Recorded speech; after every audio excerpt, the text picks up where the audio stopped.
les propos tenus par le député La France Insoumise, David Guiraud, qui participait à un colloque en Tunisie. On va écouter ce qu'il dit avant de le retrouver ce soir en direct de Roubaix. Bonsoir David Guiraud, merci d'être avec nous.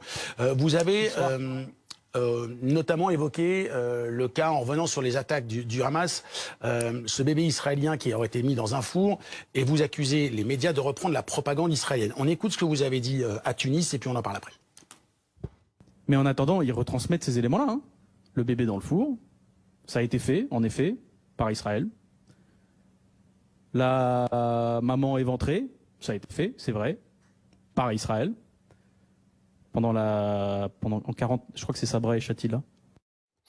David Guiraud nous attend vous dans un instant. Patrick lui-même, vous vouliez réagir, vous dites, que ce soit vrai ou faux, ça ne sert pas à grand-chose de dire cela. Quelle est votre analyse de ces propos? Tout est scandaleux dans cette séquence. Déjà, vous appelez ça un colloque. Il est avec son camarade Tabouaf, ils sont à Tunis, tranquillement affalés. Qui était présenté comme le modérateur de ce colloque. Je vous laisse le terme de modérateur. Et il se marre, il rigole. Et il rigole en égrénant la révision des événements en Israël et en France. Et c'est ça qui est le plus scandaleux. La démarche de David Guiraud, je le dis avec beaucoup de calme, elle est scandaleuse. Pourquoi? Parce qu'il prend un événement et il le remet en cause. Et tous les révisionnistes ont toujours procédé de la même chose.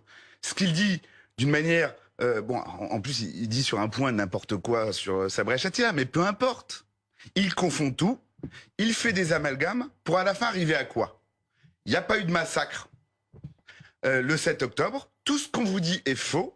Et regardez ce qui se passe avec l'antisémitisme en France. Il prend 3 événements qui, effectivement, sont sujets à caution, et on a nous-mêmes ici dit qu'ils étaient extrêmement à sujet à caution, face à une déferlante qui, elle, ne l'est pas. Et donc, depuis Tunis, alors que toute la représentation nationale appelle les Français à s'élever, quoi qu'on pense, quelles que soient nos religions, nos appartenances, nos partis, à s'élever contre l'antisémitisme, lui, il est là, à ergoter, à contester, à réduire, et donc il fait du révisionnisme au petit pied. Et sa démarche, je le dis, moi j'ai vu Forisson, je l'ai combattu en justice, je l'ai vu faire le pit sur scène avec Dieudonné, c'est la même chose. Sauf que David Guiraud, c'est un député, et qui représente ni ses copains, ni ses camarades, ni sa circonscription, mais nous tous. Donc ça, c'était de Tunis. De Roubaix, la réponse de David Guiraud. On a du mal, je vous laisse évidemment répondre à ce que vient de dire M. Kluman sur le plateau, mais on a du mal à comprendre quel est l'objectif de vos propos, en fait. Quel est le sens ou la volonté derrière ces propos? Bonsoir, bienvenue dans ma circonscription à Roubaix, je suis heureux de vous accueillir. Pour comprendre le sens de mon propos, peut-être qu'il faut écouter la conférence en entier. Est-ce que quelqu'un déjà a écouté ma conférence en entier? Je vous pose la question très sincèrement. C'est pas vraiment pour faire polémique, mais quelqu'un l'a-t-elle écouté en entier? Nous en avons pris les morceaux, les extraits dont vous saviez que... Non mais attends, on va pas commencer comme ça. Les mots, aucun problème. Vous tenez... De longs extraits, oui. De longs extraits, oui. Je vais aller... vous inquiétez pas, je vais... par contre, je suis en duplex. C'est pas simple de vous répondre. Allez-y, je vous laisse une minute. Quelqu'un connaît-il le nom de cette conférence? Le sujet de cette conférence? Vous pouvez me le dire? Écoutez, on va proposer de voir l'affiche officielle à nos téléspectateurs, comme ça permettra finalement d'être assez clair. Voilà, c'est important. Peut-on encore défendre les Palestiniens en France? Peut-on défendre? Mais je vois pas le rapport avec ce que vous dites. On a une discussion d'1 heure et demie. Oui. Mais si, vous allez voir. Il faut juste être patient. Durant 1 heure et demie, on a parlé de beaucoup de choses. D'ailleurs, on a parlé pendant un bon quart d'heure de lutte contre l'antisémitisme. Donc ce que dit M. Klugman n'est pas vrai. Je tiens à le dire en préalable quand même de notre discussion. Moi, je n'ai jamais remis en cause le fait qu'il y avait eu des massacres et des crimes de guerre le 7 octobre. D'ailleurs, je vous défie de retrouver un élément dans cette conférence qui dit que j'ai remis en question le fait qu'il y avait des civils qui étaient massacrés de manière atroce. Ce n'est pas ce que j'ai dit. D'ailleurs, vous ne trouverez pas d'extrait de cette manière-là. Je vous dis que, simplement, que ce soit parfois l'État israélien, parfois aussi les médias, dont vous, BFM, êtes parfois responsable, je vous dis que parfois vous avez repris des fausses informations et que ça a des conséquences sur le débat public. David et Guiraud, je prends là des faits. Attendez-moi. Je vais là vous parler du rôle des médias. Je peux aussi vous renvoyer la responsabilité quand votre parti et vous-même avez réagi et vous êtes scandalisé à juste titre, ça avait été vrai, après le bombardement d'un hôpital qui a fait 750 morts. On sait finalement aperçu que ce n'était pas l'État Israël, c'était plutôt le djihad islamique, et le bilan était de 13 morts. Et là aussi, vous avez foncé. Vous savez que ce sont des situations extrêmement compliquées. Oui, ben ça, je pense que j'ai tort. Moi, je n'ai pas... Non, c'est pas ça. C'est que sur l'hôpital, en vérité, on n'a toujours pas de faits vérifiables qui permettent d'accréditer cette thèse. Mais typiquement, par exemple, sur l'histoire dont vous avez cité du bébé dans le four. J'ai peut-être eu, c'est vrai, le fait de l'aborder avec légèreté et peut-être... ça, c'est peut-être quelque chose qu'on peut me reprocher. Je peux le comprendre, très honnêtement, parce que c'est un sujet grave. Donc ça, je peux l'entendre. Mais je ne veux pas laisser passer des choses qu'a dit M. Klugman. Cette affaire sordide de bébé dans le four n'a pas existé lors du 7 octobre. Ce n'est pas moi qui le dis, c'est Libération. Ce sont des journaux israéliens. Et donc moi, dans cette conférence où on parle de beaucoup de choses, je prends des faits précis, des faits historiquement vérifiés, et je dis, attention, cette manière de ne pas prendre de précautions dans le traitement de l'information a des conséquences. Par exemple, quand vous, BFM TV, vous avez passé 3 ou 4 jours à parler de ces étoiles de David Tiger Bleu, vous remarquerez que je n'avais pas réagi. Je ne voulais pas réagir parce que je voulais donner le bénéfice du doute, parce que je me suis dit c'est peut-être possible. Mais la forme de l'étoile, la couleur bleue, moi, me semblait être plutôt un message de soutien, mais c'est pas très grave. Quand vous avez fait ça, ça a des conséquences, par exemple, sur les Français juifs. Ça déculpe la terreur qu'ils peuvent avoir, parce qu'il y a des sûr qu'ils aient vraiment besoin de ça, David Guiraud. Il suffit parfois d'entendre les propos de certains membres de votre parti pour les stresser assez suffisamment. Et pardon, David Guiraud, juste... Et ça, monsieur, c'est pas une information, c'est une... Attendez, excusez-moi, parce que c'est important. Ce que vous dites, par exemple, là, c'est pas une information. Vous mettez en cause le travail des journalistes de BFM TV, donc je vous réponds. Je vous réponds. Essayez de prouver, par exemple, sur ce bébé, l'armée israélienne, le gouvernement israélien ou BFM TV, puisque nous cités, n'ont jamais dit que c'était vrai, puisque nous ne l'avions pas vu. On ne l'a pas. C'était un témoignage d'un secouriste. Il a dit ce qu'il avait à dire. Voilà.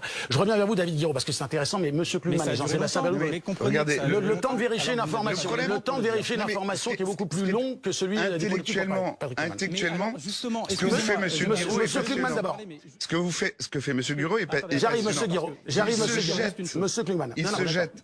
Je reviens, M. Guiraud. Il se jette à pieds joints sur la seule information qui effectivement est monstrueuse et contestée. Mais excusez-moi, est-ce qu'on a besoin de dire le bébé dans le four était faux? Parce que pour le coup, il y a eu des corps décapités, il y a eu des bébés décapités, il y a eu des monstruosités. Et vous savez quoi?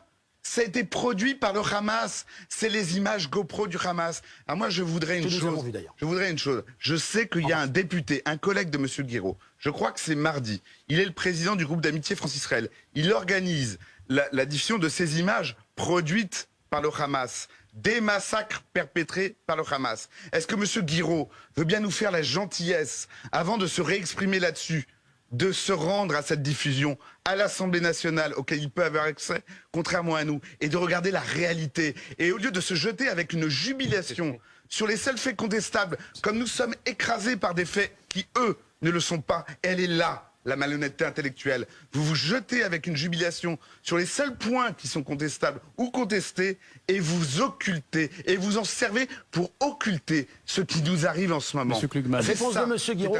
Réponse de M. Guiraud, et puis après j'irai vers Jean-Sébastien Ferjou. Allez-y. Monsieur Klugman, il me semble que vous êtes avocat.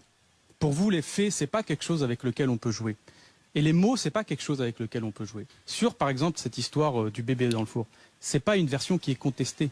C'est une version qui est démentie. C'est-à-dire que, y compris l'armée israélienne, n'a jamais confirmé cette information. Donc vous voyez, c'est pas contesté. Ce n'est pas, comme vous le dites, attendez, monsieur. Pardonnez-moi, je suis en duplex. On parle de corps, on parle de mort. Arrêtez d'ergoter.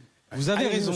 Eh bien, précisément puisque l'on parle de mort, on a une responsabilité dans le traitement de la vérité. Vous dites, c'est le seul. Non, c'est pas le seul, monsieur. C'est pas le seul élément où l'armée israélienne, parfois c'était pas l'armée israélienne, parfois c'était des soutiens. Je pense à par exemple, l'histoire de la femme éventrée. C'est monsieur Julien Drey qui fait un tweet sur cette femme, soi-disant femme éventrée, femme enceinte éventrée, excusez-moi, qui fait 1 demi-million de vues quand même sur les réseaux sociaux. C'est pas rien. Ça a une influence sur le débat public. Et moi, je veux vous répondre sur les crimes. Comme je vous ai dit, je ne conteste pas le fait que des civils aient été massacrés. D'ailleurs, sur la projection, je suis en train d'y réfléchir, pour être tout à fait honnête. Je suis en train d'y réfléchir et pour vous le dire, je me demande si j'y vais en me disant que c'est peut-être un moment où je peux partager la peine vous voyez, de compatriotes français, juifs, ou de Français qui se sont sentis touchés, pour partager la peine, pas pour rentrer dans votre débat, monsieur. Parce que le débat après politique, c'est mais pourquoi est-ce qu'il n'y a pas une diffusion vis-à-vis des Palestiniens qui sont massacrés aussi? Voilà, moi je demande juste qu'on traite également les choses et que les voix des Palestiniens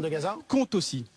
Parce que nous avons du mal à... Une question de l'armée israélienne, monsieur, c'est elle qui bombarde pour des raisons de sécurité, effectivement. Des bâtiments qui étaient a priori vides, enfin, on espère. Je reviens vers vous, monsieur Guiraud, dans un instant. Jean-Sébastien Ferjou. Ah, bah écoutez, si vous le dites. Moi, j'aurais une question. Moi, j'aurais une question, monsieur Guiraud, puisque vous appelez à la précaution dans les informations et dans les commentaires qui sont faits sur les informations qui nous parviennent. Je pense que chacun peut se partager cette préoccupation. Mais je vous ai aussi entendu dire que Israël procédait à un nettoyage ethnique à Gaza et à un génocide. Alors, je sais que beaucoup de vos amis aiment à dire qu'Israël grandit, enfin ses frontières grandissent chaque année, mais comment pouvez-vous expliquer qu'un peuple qui serait génocidé soit en constante expansion démographique? Pouvez-vous nous dire, monsieur Guiraud, parce que c'est la logique qu'il y a derrière tous vos propos à Tunis, la logique qu'il y a, c'est de dire qu'Israël massacrerait en permanence et qu'il aurait une histoire de massacre en permanence délibéré de civils. Pouvez-vous nous dire, depuis 1948, combien ce conflit a fait de morts palestiniens? Combien de morts palestiniens ce conflit a-t-il fait? Parce que si Israël a vraiment une culture du massacre systématique et délibéré de civils, le chiffre devrait être assez impressionnant. À votre tour de répondre, monsieur Guiraud, pardon. Alors, vous savez ce qu'est un nettoyage ethnique? C'est pas forcément, c'est pas un génocide. Moi, j'utilise le mot nettoyage ethnique. Reconnaissez-moi. Vous avez aussi employé le mot génocide, monsieur Guiraud. Un nettoyage ethnique. Vous avez employé le mot génocide aussi. Non, c'est fou. Non, alors dites-moi quand, parce que je n'ai pas ce souvenir. Mais si je l'ai utilisé, moi j'utilise le mot nettoyage ethnique, donc c'est une erreur de ma part, mais j'aimerais bien que vous retrouviez ce passage. Comme je dis encore une fois, il faut faire attention à la manière dont on traite les informations. Un nettoyage ethnique, c'est le déplacement forcé d'une population dans le but de l'effacer d'un territoire. Depuis 1948-49, depuis la Nakba, il y a des millions de réfugiés palestiniens aujourd'hui dans des camps qui n'ont pas le droit au retour dans leur maison. Vous allez vous trouver en face de Palestiniens quand vous allez en Palestine qui ont des colliers avec une clé, monsieur. Cette clé, c'est la clé de leur maison. Lorsqu'il y a eu les massacres de 1848-49 dans cette époque-là, il y a 500 villages palestiniens qui ont été rasés. Il y a le massacre de Der Yassin. D'ailleurs, c'est durant ce massacre de Der Yassin en 49 que vous avez un homme qui témoigne face caméra pour nous dire qu'il a vu dans une boulangerie un bébé être mis dans un four du boulanger. Certainement une tragédie, mais est-ce que vous soutenez dans ce cas-là le droit des Allemands à se réinstaller à Königsberg ou en Silésie? Est-ce que vous soutenez le droit des Allemands à se réinstaller dans les territoires perdus après 1945? Et j'aimerais bien une réponse à ma question. Combien de morts ce conflit a-t-il fait depuis 1948? Puisque dans la logique que vous nous exposez, ça devrait être un chiffre énorme. Des dizaines de milliers. Combien y a-t-il eu de morts en Syrie, monsieur Guiraud? Combien y a-t-il eu de morts au Yémen, monsieur Guiraud? Ces morts-là vous préoccupent-ils? Ou alors ne vous préoccupent-ils que lorsqu'ils sont victimes des Juifs? Réponse de monsieur Guiraud. Regardez, alors je vais vous prendre un exemple. J'ai récemment communiqué, bien sûr, j'ai récemment communiqué sur le fait qu'en République démocratique du Congo, aujourd'hui, il y a 6 millions de déplacés et que c'est aussi un nettoyage ethnique. Voyez-vous, moi, j'ai pas un cœur à sens unique. Je regarde ce qui se passe dans le monde. Alors parfois, il y a des choses que je ne sais pas aussi. Quand je l'apprends, par exemple, en République démocratique du Congo, j'ai mis du temps à réaliser ce qui se passait. Mais ce qu'il se passe à Gaza, c'est pas une tragédie, c'est une colonisation. On attend. C'est une colonisation, donc je continue là-dessus. Et monsieur Ferjou, si je peux me permettre, ce n'est pas le nombre de morts qui vous fixe la notion. Oui, ce n'est pas le nombre de morts qui fixe la notion de nettoyage ethnique, c'est le droit international. La colonisation est reconnue par le droit international. Les instances internationales, depuis 75 ans, disent qu'Israël est en train de réaliser une colonisation. Mais pas depuis 75 ans, monsieur Guiraud. Pas depuis 75 ans, depuis 1967, pas depuis 75 ans. Qu'est-ce qu'il vous faut depuis Monsieur Kliman sur le plateau, et après je voudrais qu'on revienne à ce qui s'est passé à Nice. Monsieur Kliman. Moi, je voudrais juste simplement, parce qu'on parle d'histoire, et j'aimerais pouvoir débattre avec Monsieur Guiraud, et plus calmement, et peut-être ailleurs qu'ici. Mais c'est difficile de débattre avec quelqu'un qui doit avoir Roger Garaudy comme professeur d'histoire. Parce qu'il est là le problème. Et je vais vous dire, Monsieur Guiraud nous sort un tweet qu'il a dû faire pour les victimes déplacées du Congo, mais je me demande combien de manifestations il a appelé pour les déplacés de la République démocratique du Congo. Il y en a une le 18 novembre. Aucune. Voilà, le problème de Monsieur Guiraud, c'est que c'est un obsédé. 18 novembre. Et c'est un obsédé dans un parti d'obsédés. Et leur obsession. Bougez pas, monsieur Guiraud, j'arrête. Leur obsession, c'est la haine d'Israël. Le jour où monsieur Guiraud commencera, au lieu de contester les massacres et les crimes, parce que ce qu'il fait, c'est de la contestation par le biais intellectuelle du révisionnisme de nous dire, bah oui, on va déjà commencer par une chose simple. Israël existe, dans des frontières qui doivent pas être contestées, et il devrait y avoir un État palestinien à côté. Et là, je vous assure, on aurait gagné 75 ans et beaucoup d'économies. Commencez par que ce mot Israël ne vous arrache pas la bouche. Commencez par respecter les morts. Quand ils sont israéliens, ils ont peut-être pas forcément choisi d'être israéliens, ils sont quand même morts. Et arrêtez de vous réjouir quand il y en a. Arrêtez de dergoter sur les chiffres, monsieur. Et je vais vous dire un truc. Une dernière chose. Allez-y. L'histoire de l'hôpital à Gaza, l'histoire de l'hôpital de Gaza, c'est votre faillite intellectuelle. Vous étiez exalté à savoir que ce tir était israélien et vous avez ignoré la réalité de cet hôpital qui existait bien et qui a été touché par un tir dès lors qu'il s'agissait du djihad islamique. Ça, monsieur, c'est votre faillite intellectuelle. Alexis, vous voulez rajouter quelque chose? Juste quelques petites précisions, et monsieur Guiraud l'apprendra peut-être par notre voix. Le député Meyer Habib, qui est le député des Français de l'étranger dans cette circonscription, a annoncé son intention de porter plainte pour apologie du terrorisme. Xavier Iacovelli, qui est sénateur de la majorité, qui était sur notre antenne tout à l'heure, a fait lui aussi la proposition que ces propos puissent être examinés par la justice. Bien sûr, monsieur Guiraud est protégé par son immunité parlementaire. Il faut que le bureau de l'Assemblée décide de la lever. Et nous avons eu aussi tout à l'heure la réaction du sénateur Stéphane Le Rudulier, qui est sénateur LR, qui demandait, lui, la réactivation de l'indignité nationale contre les élus, je cite, négationnistes, et la dissolution de la France insoumise. Donc on voit en effet que les propos qui ont été tenus hier à Tunis par David Guiraud ont soulevé une polémique politique forte. Bon, pardon David Guiraud de vous apprendre cette nouvelle. J'apprends également que Philippe Spilbou va aussi saisir le procureur de la République. Donc, pardon, suite à vos propos, quelle est votre réponse? Est-ce que vous n'avez pas l'impression, alors ce sont des élus qui ne partagent pas vos idées, mais il y a peut-être effectivement un questionnement que vous devriez avoir sur la portée ou le choc qu'ont pu provoquer vos propos? Vous savez, les personnes qui font ça ont voulu criminaliser toute action critique de l'État israélien. C'était au dernier quinquennat. Je ne suis pas étonné et je vais vous dire, je ne suis pas inquiet parce que j'ai les faits avec moi. Monsieur, je veux revenir sur quelques... Vous voyez, mais c'est le problème d'ailleurs, c'est que vous ne respectez pas la réalité. Par exemple, vous dites, quand est-ce que monsieur Guiraud a appelé à une manifestation en République démocratique du Congo? Monsieur, la France insoumise appelle à une manifestation le 18 novembre. Vous voyez? Mais ça, vous ne le savez pas et vous ne voulez pas le savoir. Très bien, la réalité ne vous importe sur pas. la situation Devant un tribunal, par contre, c'est ce que je vous dis, devant un tribunal, la réalité, ça compte. Devant un tribunal, vous saurez, si jamais on doit aller à un tribunal, moi je n'ai pas peur de cela, vous saurez que ce que j'ai dit était factuellement vrai. Factuellement vrai, c'est-à-dire que c'est indéniable. Et donc le tribunal va regarder, il va se dire mais pourquoi?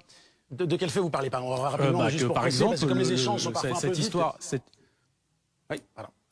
Mais cette histoire, par exemple, du bébé dans le four n'était pas vraie. De la Mais même moi, manière que les tags monsieur, je vous parle de la Paris manière dont vous n'étaient les pas avez... antisémites. Mais en fait, de la même manière David que Guiraud, je voudrais c'est juste compliqué vous pour la femme de poignarder à Lyon, vous le savez. Le sujet, c'est pas les faits. C'est les faits que vous choisissez, que vous sélectionnez. Ah si, c'est les faits. Pour les amalgamer. Pour les amalgamer. Et ça s'appelle construire un raisonnement. Ça s'appelle un biais. Monsieur Guiraud, excusez-moi. Monsieur Klugman, monsieur Guiraud, juste, parce que c'est important. Juste une petite mise au point, monsieur Guiraud. Ces faits ne sont prouvés ni dans un sens ni l'autre, c'est un témoignage. Tout comme vous faites état de ce témoignage d'une femme éventrée par les Israéliens à Der Yassin, c'est là aussi, et vous le dites vous-même, c'est un témoin qui dit que. Donc vous appuyez aussi parfois, quand ça va dans votre sens, sur un témoin, et en fait, quand ça ne va pas dans votre sens, vous dites, c'est juste un témoin. Donc pour l'instant, on ne sait pas si c'est vrai ou si c'est pas vrai. Il faut souhaiter que ce ne soit pas vrai, parce que c'est absolument... Excusez-moi, j'ai vu devant moi des corps démembrés. Je les ai vus aussi. Voilà, moi j'ai vu si je peux vous répondre, parce que c'est pas le tribunal, si je peux répondre. J'ai vu des corps démembrés, et monsieur Guiraud, je voudrais que vous le sachiez, après 34 jours, l'archéologie, les rayons X, la technologie, la médecine légale, on n'arrive pas à savoir à qui appartiennent des bouts de corps.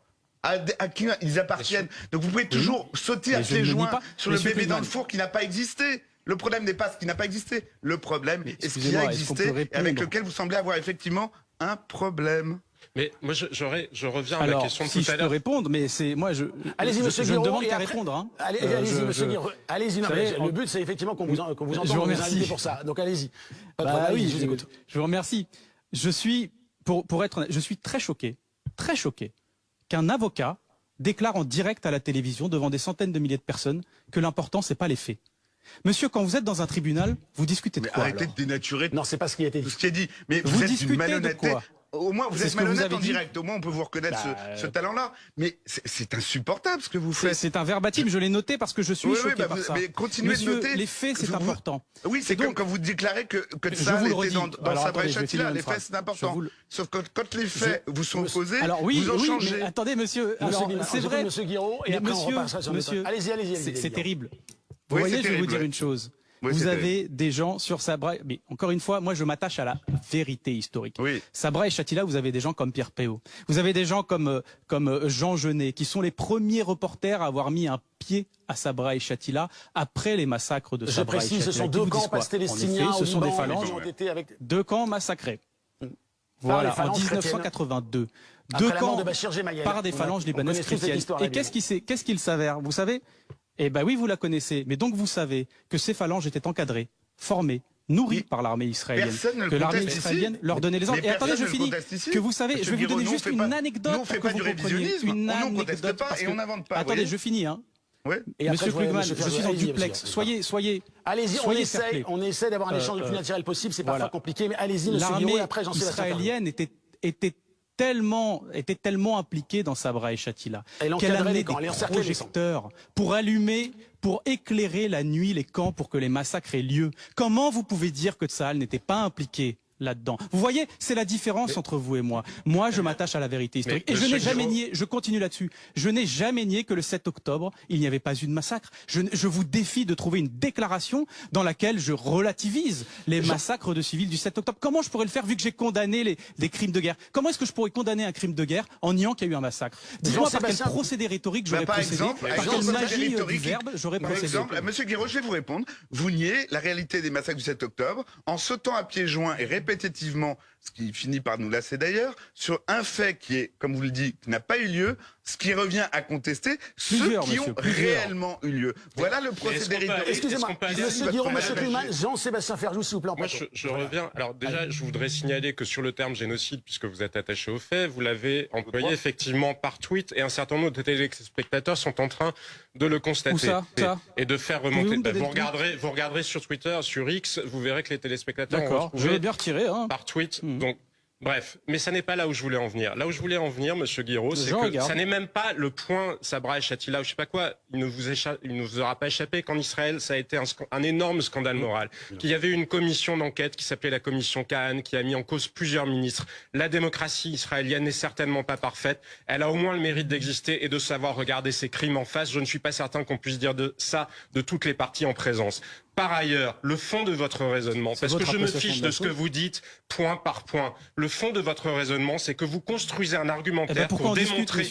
Mais attendez, j'écouterai votre réponse avec grand intérêt. Si vous vous fichez de ce que je dis... Non mais monsieur Guiraud, vous avez bien parlé. Juste, Jean-Sébastien finit.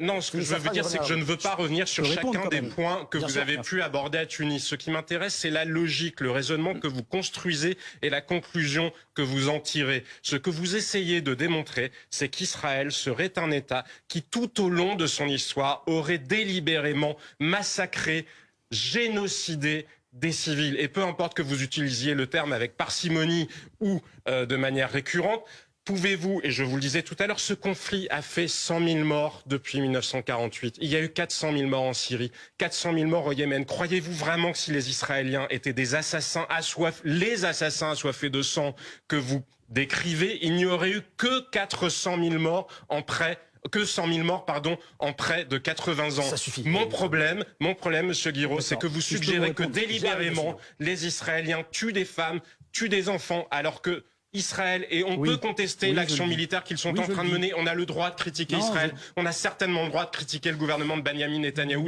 et de ses ministres messianiques d'extrême droite. Ça n'est pas le sujet. En revanche, vous n'avez pas le droit de dire qu'Israël ne se serait jamais préoccupé des civils dans son histoire. Monsieur Guiraud, votre réponse, allez-y. Alors, je vous réponds. D'abord, mais vous voyez, on est dans une ère où la vérité compte peu. D'abord sur le génocide dans un tweet. Je l'ai retrouvé. Vous voyez, il y a une fonction qui permet de voir vérité, en fait. Génocide. Donc il y en a un. Parce qu'on dit que j'ai utilisé le mot génocide, c'est quand même important pour les téléspectateurs qui disent est-ce qu'il l'a utilisé ou pas. Donc il y en a un qui parle, c'est quelque chose qui date de 2021, aucun rapport avec Gaza. Et le seul autre, c'est une citation, monsieur, c'est pas moi qui le dis, c'est une citation de Craig Mokhiber. Voilà, je cite quelqu'un qui dit c'est un cas d'école de génocide pour faire réfléchir les gens. Je n'ai moi-même jamais utilisé. Mais vous le relayez, monsieur Guiraud, en fait. En le relayant, vous le validez. Attendez, ça fait partie de la réflexion, monsieur. Non, non. Non, mais vous ne pouvez pas dénoncer l'emploi du mot génocide. Est-ce qu'Israël est un État qui, au cours de son histoire, oui ou non, tue délibérément des civils de manière indiscriminée? Excusez-moi. Monsieur, hier... Monsieur Guiraud, je vous interromps juste parce qu'on a un gros problème de son. Mais enfin, je veux dire... Non, mais on ne vous entend pas. Je me permets de vous interrompre juste parce qu'on ne vous entend pas. Il y a, comme on dirait, de la friture sur la ligne. Donc on vous enlève le micro, qu'on vous redonne dans un instant.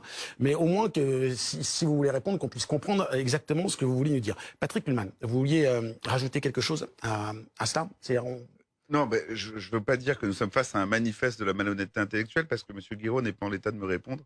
Je pense qu'il entend. Je pense qu'il va régler le micro, mais a priori, je pense qu'il entend. À chaque fois qu'il dit une chose, il conteste l'avoir dite, et après, tout en se proclamant de la vérité absolue. Ce qui est peut-être d'ailleurs ce qui est le plus effrayant dans son propos. Vous savez, on est tous ici des locuteurs, on est tous ici empreints de subjectivité, même quand on fait des efforts d'honnêteté intellectuelle. Ce qui n'est pas forcément le cas de M. Guiraud. Mais moi, dire que je détiens la vérité, vous voyez, jamais je n'oserais dire ça. Ça ne veut pas dire pour autant que je me fais l'avocat du mensonge, comme M. Guiraud le proclame. Mais voilà. Qu'est-ce que vous voulez dire après cela? À chaque fois qu'on lui objecte un fait, il le conteste. Or, il est avéré et il se réclame une vérité unique, singulière, indépassable. Et surtout, moi, ce que je voudrais dire également, c'est que les Palestiniens ont évidemment le droit d'être défendus, que c'est évidemment une cause légitime, Bien que sûr. suggérer qu'on ne pourrait pas le faire en France relève là encore d'une forme de malhonnêteté intellectuelle. L'Europe, l'argent qui est donné chaque année aux Palestiniens, et je ne conteste en rien, sauf qu'on ne regarde pas et que cet argent-là va pour partie au terrorisme, c'est 4 à 5 fois plus que l'argent qui va aux Africains du Sahel. Prétendre que les Palestiniens ne seraient pas soutenus en France ou en Europe est une autre forme de malhonnêteté intellectuelle. Bien sûr qu'il faut se soucier de la tragédie que vivent les civils palestiniens. Mais j'aurais une autre question pour M. Guiraud. J'aimerais savoir s'il était le Premier ministre israélien face à un Hamas, s'il m'entend, face à un Hamas, Ismaël Haniyeh, le leader du Hamas, a dit après le 7 octobre qu'il souhaitait éradiquer Israël et détruire les Juifs de cette terre. D'autres leaders du Hamas ont dit qu'ils souhaitaient qu'ils souhaitaient, mais vous allez pouvoir répondre. Un autre leader du Hamas a dit qu'il souhaitait un holocauste palestinien, qu'il voulait le plus possible de sang palestiniens pour que la cause palestinienne soit ravivée dans ce martyre. Si vous étiez, Monsieur Guiraud, le Premier ministre israélien, parce que les hasards de votre naissance vous auraient rendu député israélien, parce que les hasards vous auraient rendu israélien. Que feriez-vous face au Hamas? Merci, on a récupéré votre micro. Bah oui, mais attendez, allez-y. J'ai eu énormément de choses.